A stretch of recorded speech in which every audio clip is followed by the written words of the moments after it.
Many British administrator anthropologists were especially interested in the tribes of India and believed them to be primitive peoples with a distinctive culture for far from mainstream of Hinduism.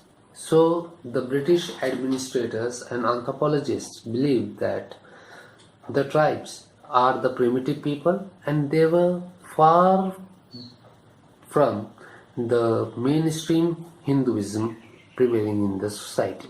They believed that the innocent and simple tribal would suffer exploitation in the society, and they believed that the tribals will be exploited in this society. They felt that the state had a duty to protect the tribes and to help them sustain their way of life and culture, and they emphasized that the state should look after the well-being of the tribals and to protect their life and culture, which were facing constant pressure to assimilate with mainstream of Hindu culture. And at that time, the tribals, they were under pressure to intermingle with the mainstream Hindu culture. So, to safeguard their life and culture, they have to be protected. This was the belief of the British administrators and British anthropologists. They believed that attempts to preserve tribal culture were misguided and resulted in maintaining tribals in backward regions. And they also believed that protection of the tribal culture, which is being promised by the promised for the intermingling of the tribals with the mainstream in the way of development projects that would be held up and at the places where the tribals stayed will prove the tribals to be backward. G.S. Ghurye became the best known exponent of the nationalist view. He insisted on characterizing the tribes of India as backward Hindus. Thus, G.S. Ghurye characterized tribes as the backward Hindus rather than the distinct cultural groups. Ghurye emphasized that some anthropologists and the British administrators advocated a policy of isolation for the tribes. And Ghurye said that the tribes which the British administrators advocated by a policy to be a separate, isolated group.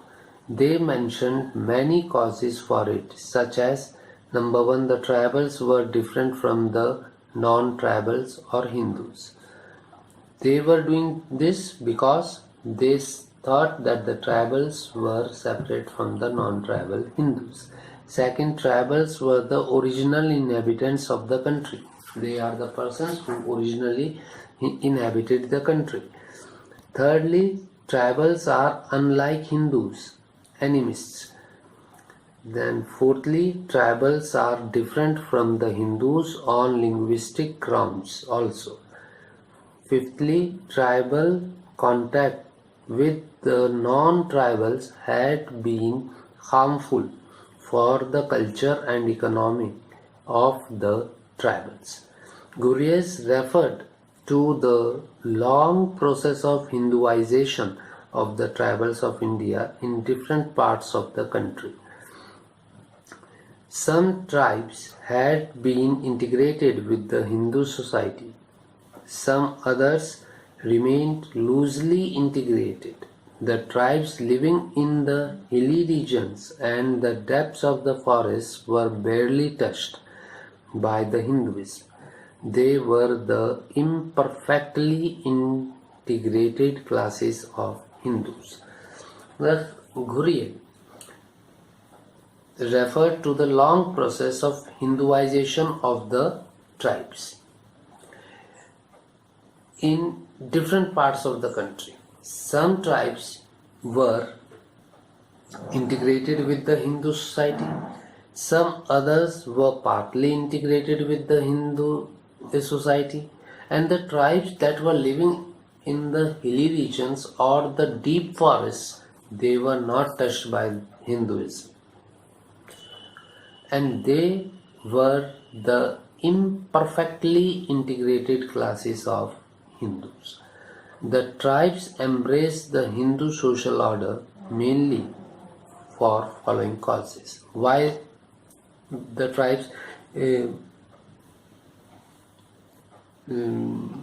accepted the Hindu merger are for the following reasons. Number one, the first reason was the economic motivation. They adopted specialized types of occupation which were in demand in the society. And the second reason lies in the catholicity of caste system to the tribal beliefs and rituals. Ghuriye emphasized that the British government policy in relation to forests caused hardship for the tribals. The difference between Ghuriye's view and the nationalist view on tribe was firstly how the impact of mainstream culture was evaluated. The protectionists believed that assimilation would result in the severe exploitation and cultural extinction of the tribals. So the protectionists who were trying to protect the caste, they said that if the tribals will be assimilated with the Hindus, in that case the tribal culture and will totally become extinct, and the tribes will face lots of discrimination and exploitation. Secondly, Ghuriye and the nationalists argued that these ill effects were not specific to tribal cultures but were common to all the backward and downtrodden sections of Indian society.